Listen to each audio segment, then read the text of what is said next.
Hello and welcome guys. Warsaw Pact ये वो organisation है जिसको बनाया गया था नेटो को चैलेंज करने के लिए।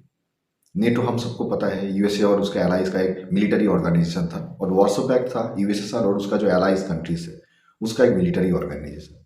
और इसमें जितने सारे कंट्रीज थे, इसमें किसी ना किसी तरीके से सेकेंड वर्ल्ड वॉर के बाद, कोल्ड वॉर के एकदम स्टार्टिंग में कम्युनिज्म का इस्टेब्लिशमेंट किया गया था, चाहे वो फोर्सफुली हो चाहे वो इलीगली हो। ये किया गया था यूएसएसआर या फिर रसिया के द्वारा। तो पिछले वीडियो में हम लोगों ने पोलैंड में, रोमानिया में, बल्गारिया में, हंगरी में किस तरीके से यूएसएसआर ने या फिर रसिया ने किस तरीके से इन्फ्लुएंस करके वहां पे कम्युनिज्म का इस्टेब्लिशमेंट किया था, इनके बारे में डिस्कस किया था। तो आज हम लोग डिस्कस करेंगे चेकोस्लोवाकिया, यूगोस्लोविया और अल्बानिया के बारे में।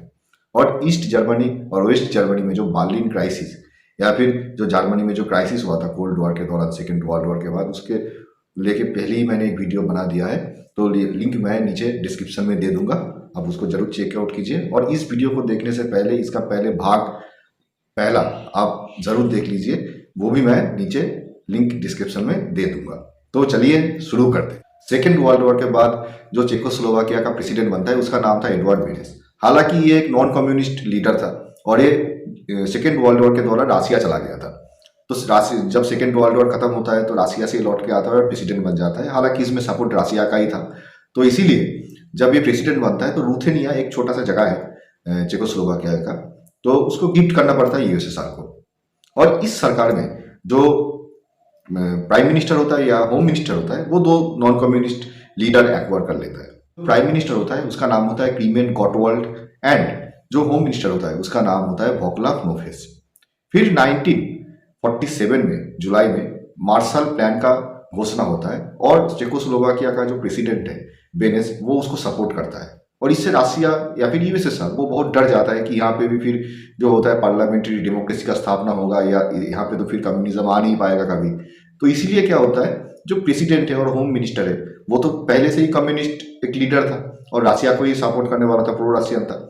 तो जो होम मिनिस्टर होता है जो नोफेस, वो जो चेकोस्लोवाकिया का जो कैपिटल था प्राग, वहां पे 8 सीनियर पुलिस ऑफिसर को वो क्या करता है, सस्पेंड कर देता है। और उसके जगह पे जो कम्युनिस्ट आइडियोलॉजी में मानने वाला 8 पुलिस ऑफिसर को वो अपॉइंट करता है। तो इससे क्या होता है कि जो नॉन कम्युनिस्ट लीडर था उसको ये बात पसंद नहीं आता है, तो ये फिर भड़क जाते हैं और दो गुटों के बीच एक संघर्ष शुरू होता है। और चेकोस्लोवाकिया में जो पॉलिटिकल जो अस्थिरता पैदा होता है, वहां पे एक तरफ कुछ लीडर हो जाता है मार्शल प्लान के फेवर में, कुछ लीडर हो जाता है रसिया के फेवर में। इस तरीके से वहां पे भी एक तकरीबन तकरीबन सिविल वॉर का सिचुएशन आने लगता है। और यहाँ पे जो नॉन कम्युनिस्ट लीडर्स था वो क्या करते हैं, वो सरकार से इस्तीफा दे देता है। तो इसके बाद जो प्राइम मिनिस्टर था और प्रेसिडेंट था गॉटवाल्ड और नोफेस, वो क्या करता है, मतलब जो पहले पोलैंड में, रोमानिया में, हंगरी में हम लोगों ने देखा था कि वहां पे एक तरीके से मतलब जो नॉन कम्युनिस्ट लीडर था उसको गिरफ्तार किया जाता था, हत्या किया जा रहा था, वैसा ही यहाँ पे कुछ होने लगता है। फिर 1948 जून में जो यहाँ का प्रेसिडेंट था बेनेस, वो रिजाइन कर देता है और रसिया यही चाहता था, यही अपॉर्चुनिटी का इंतजार में था रसिया। तो फिर यहाँ का जो कम्युनिस्ट लीडर था, जो प्राइम मिनिस्टर था गॉटवाल्ड, वो फिर प्रेसिडेंट बन जाता है और इसी तरीके से चेकोस्लोवाकिया में एक कम्युनिस्ट सरकार का स्थापना होता है। इसके बाद जो देश आता है यूगोस्लाव, वहां पे थोड़ा केस दूसरा हो गया था रसिया के साथ। हालांकि वहां पे भी कम्युनिस्ट सरकार का स्थापना हुआ था, लेकिन वो प्रो रसिया नहीं था या फिर प्रो यूएसएसआर नहीं था।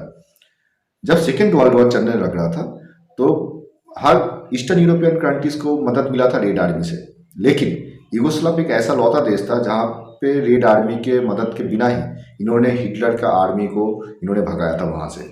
और एक स्वाधीन ख्यालात का कंट्री था, नागरिक जो था यहाँ पे जो लीडर्स थे वो स्वाधीन ख्यालात मानने वाले लोग थे।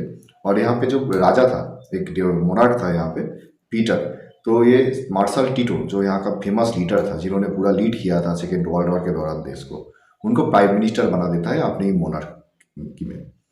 लेकिन प्राइम मिनिस्टर बनने के बाद अगले साल ही जो इलेक्शन होता है यहाँ पे फिर पूरे तरीके से जो मोनार्क उसको हटाया जाता है और वहाँ पे एक रिपब्लिक गवर्नमेंट का स्थापना किया जाता है। फिर यूगोस्लाव जो है वो एक कम्युनिस्ट ऑर्गेनाइजेशन है, कॉमिनफॉर्म, जिसको ईस्ट यूरोपियन जो कम्युनिस्ट स्टेट था उनको लेके बनाया गया था, उसका मेंबर बन जाता है। और रसिया चाहता था कि युगोस्लाव इसके अनुसार चले, लेकिन ये चलने वाला कहाँ था, क्योंकि सेकेंड वर्ल्ड वॉर में इसने मदद नहीं लिया रेड आर्मी का हिटलर को हटाने में।